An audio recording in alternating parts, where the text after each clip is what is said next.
And we begin with an IMPD officer's home and car riddled with bullets. The officer and his family all inside the house at the time. Now investigators are trying to pin down a motive for that shooting. The Now's Mike Pelton is live outside police headquarters with what we know right now. Mike.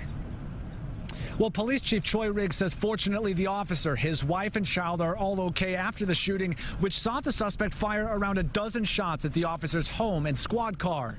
Now, police took March Ratney into custody after the shooting this morning. They credit neighbors for helping to identify him. Now, to protect the officer's identity, we are not sharing his home location other than to say the shooting was on the east side.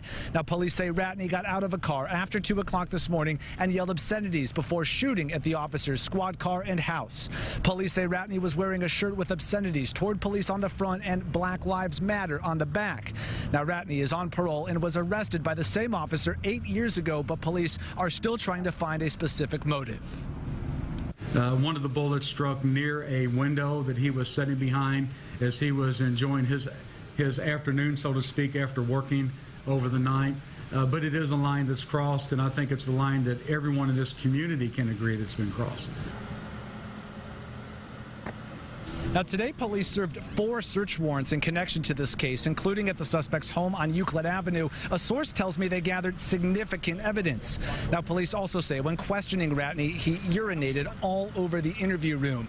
Now, March Ratney is now in custody on a 72-hour hold. Authorities tell me that charges are forthcoming. Meanwhile, today, we spoke to the officer's neighbors there on the east side. Some of them heard and saw the shooting. You're going to hear a lot from them coming up tonight at 5 o'clock. For now, we're live downtown. For the Now, Indy, Mike Pelton, RTV 6. And the man suspected in that shooting, March Ratney, is part of a bigger problem local officers say needs attention. IMPD says Ratney was out on parole and that in this shooting he targeted the officer who arrested him back in 2008.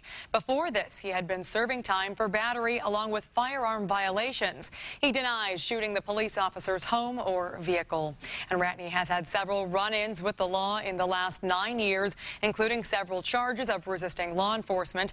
In a couple of cases, he was charged with violent crimes.